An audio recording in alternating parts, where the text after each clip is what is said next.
नमस्कार सभी को और एक बार फिर चैनल पर आपका स्वागत है। आज के डिजिटल युग में सोशल मीडिया, मैसेजिंग ऐप्स और ऑनलाइन प्लेटफॉर्म हमारे रोजमर्रा के जीवन का हिस्सा बन चुके हैं। ये साधन दुनिया भर के लोगों को जोड़ते हैं, लेकिन इसके साथ ही इन्होंने एक नया स्थान भी बना दिया है, जहां उत्पीड़न, दुर्व्यवहार और डराने धमकाने जैसी समस्याएं भी देखने को मिलती हैं। आज का विषय है साइबर बुलिंग और ऑनलाइन उत्पीड़न और उनसे जुड़े हुए कानून जिन्हें आपको जानना चाहिए। इस वीडियो का उद्देश्य आपको जागरूक करना है, बिना किसी डर या पक्षपात के, ताकि आप इस विषय को समझ सकें और जरूरत पड़ने पर सही कदम उठा सकें। साइबर बुलिंग का मतलब है डिजिटल माध्यमों जैसे social media, email, messaging apps या ऑनलाइन प्लेटफॉर्म का इस्तेमाल करके किसी व्यक्ति को बार बार परेशान करना, धमकाना, अपमानित करना या उसे मानसिक रूप से नुकसान पहुंचाना। ऑनलाइन उत्पीड़न कई रूपों में हो सकता है, जैसे किसी को अपमानजनक या धमकी भरे संदेश भेजना, बिना अनुमति के निजी तस्वीरें या जानकारी साझा करना, झूठी जानकारी फैलाना या किसी की पहचान बनाकर उसे नुकसान पहुंचाना या लगातार अनचाहे संदेश भेजकर उसे परेशान करना। पारंपरिक बुलिंग के विपरीत ऑनलाइन उत्पीड़न कभी भी और कहीं भी हो सकता है, बहुत तेजी से फैल सकता है और बहुत बड़े लोगों तक पहुंच सकता है। यह समझना जरूरी है कि साइबर बुलिंग केवल एक सामाजिक समस्या नहीं है, बल्कि कई मामलों में यह एक कानूनी मुद्दा भी बन सकता है। कई देशों में ऑनलाइन उत्पीड़न को गंभीरता से लिया जाता है, क्योंकि यह मानसिक तनाव, प्रतिष्ठा को नुकसान और कभी-कभी शारीरिक खतरे तक का कारण बन सकता है। कानून का उद्देश्य लोगों की गरिमा और निजता की रक्षा करना, धमकी और मानहानि जैसी गतिविधियों को रोकना और अपराध करने वालों को जवाबदेह बनाना होता है। साथ ही अभिव्यक्ति की स्वतंत्रता का संतुलन भी बनाए रखना होता है।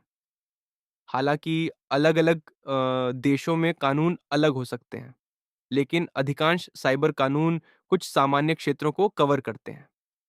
यदि कोई व्यक्ति बार-बार ऐसे संदेश भेजता है जो डराने, धमकाने या भय उत्पन्न करने के उद्देश्य से हों, तो इसके कानूनी परिणाम हो सकते हैं।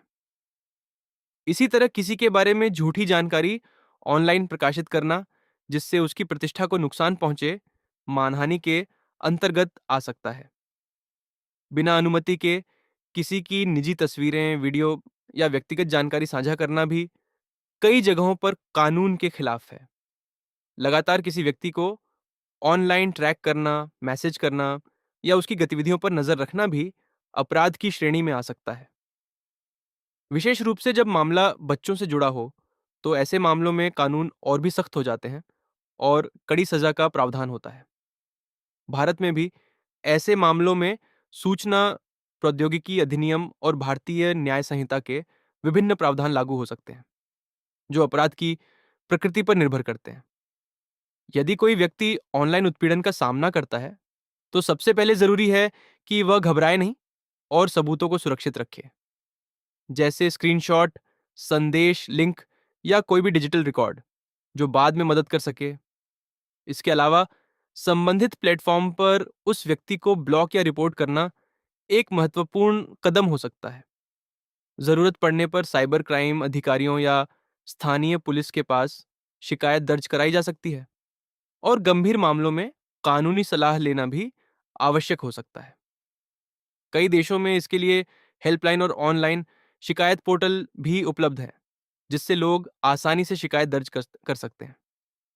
एक महत्वपूर्ण चुनौती यह भी है कि अभिव्यक्ति की स्वतंत्रता और सुरक्षा के बीच संतुलन कैसे बनाए रखा जाए। हर आपत्तिजनक टिप्पणी अपराध नहीं होती, लेकिन जब यह लगातार लक्षित और हानिकारक बन जाती है, तब यह कानूनी सीमा पार कर सकती है। अदालतें ऐसे मामलों में मंशा, प्रभाव और संदर्भ को ध्यान में रखकर निर्णय लेती हैं। अंत में यह कहना सही होगा कि साइबर बुलिंग और ऑनलाइन उत्पीड़न गंभीर समस्याएं हैं, जो व्यक्ति के मानसिक स्वास्थ्य, सुरक्षा और सम्मान को प्रभावित करती हैं। इनसे जुड़े कानूनों की जानकारी होना बहुत जरूरी है, ताकि हम न केवल खुद को सुरक्षित रख रख सकें, बल्कि डिजिटल दुनिया में जिम्मेदारी से व्यवहार भी कर सकें। जागरूकता ही सबसे पहली सुरक्षा है और सही जानकारी आपको सही निर्णय लेने में मदद करती है। इस वीडियो को देखने के लिए धन्यवाद। यदि आपको यह जानकारी उपयोगी लगी हो, तो कृपया लाइक करें, शेयर करें और कानून, तकनीक और डिजिटल अधिकारों से जुड़े ऐसे ही और वीडियो के लिए चैनल को सब्सक्राइब करें। तब तक जानकारी रखें, सतर्क रहें और सुरक्षित रहें। धन्यवाद।